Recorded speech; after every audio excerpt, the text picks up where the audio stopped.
আজ রায়গঞ্জ গার্লস প্রাথমিক বিদ্যালয়ে ছাত্রছাত্রীদের নিজের হাতে স্টোন, পুঁথি, রিবন, রঙিন কাগজ এবং গ্লিটার দিয়ে বানানো রাখি দিয়ে এবছরের রাখি বন্ধন অনুষ্ঠান করা হয়। এই রাখি বন্ধন অনুষ্ঠানে বাংলার মাটি, বাংলার জল, বাংলার বায়ু, বাংলার ফল, বাঙালির ঘরে যত ভাই বোন এক এক হোক সবাই, হে ভগবান।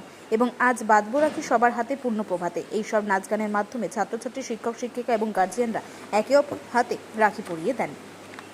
এবারে রাখি বন্ধন বিদ্যালয়ের পক্ষ থেকে বার্তা দেওয়া হয় যে ভাই বোনের সুদৃঢ় সম্পর্কের পাশাপাশি হিন্দু, মুসলিম, খ্রিস্টান, জৈন সব ধর্মের মানুষের মধ্যে শান্তি, ঐক্য, সম্প্রীতি ও সঙ্গীতে একটা অটুট বন্ধন এই রাখি বন্ধন হোক, যা একদা রবীন্দ্রনাথ চেয়েছিলেন এবং তা এই উৎসবের মাধ্যমে সূচনা করা হয়। আমাদের দেশ ও রাজ্য জুড়ে এই সংহতি ও সম্প্রীতির বন্ধনকে আরও এগিয়ে নিয়ে যাবার বার্তা ছাত্রছাত্রীদের মধ্যে দেওয়া হয়।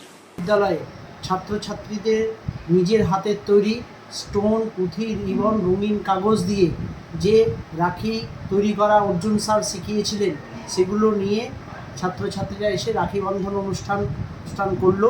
ছাত্রছাত্রীদের মধ্যে আমরা রবীন্দ্রনাথের বাংলার মাটি, বাংলার জল, বাংলার বায়ু, বাংলার ফল এই গানের মাধ্যমেই আমরা সম্প্রীতি, ঐক্য এবং একতার সংহতির বন্ধনে আবদ্ধ হওয়ার বার্তা এই রাখি বন্ধন থেকে দিলাম। বর্তমান সময়ে যেভাবে করে করে করে বিভিন্নভাবে মানুষের মধ্যে দিয়ে যে অস্থিরতার সৃষ্টি হয়েছে এবং বিভেদের সৃষ্টি হয়েছে, সেটা যেন না থাকে এবং তারা সব ছাত্রছাত্রীরা একে অপরকে ভাই বোনের সম্পর্কের মাধ্যমে যেমন আবদ্ধ হবে, তেমনি সমস্ত হিন্দু, মুসলিম, খ্রিস্টান, জৈন সব ধর্মের মানুষের মধ্যে ঐক্য, সংহতি, একতার বন্ধনে আবদ্ধ থাকবে এই বার্তাও এই রাখি বন্ধন অনুষ্ঠানের ব্যুরো রিপোর্ট, উত্তরের প্রহরী।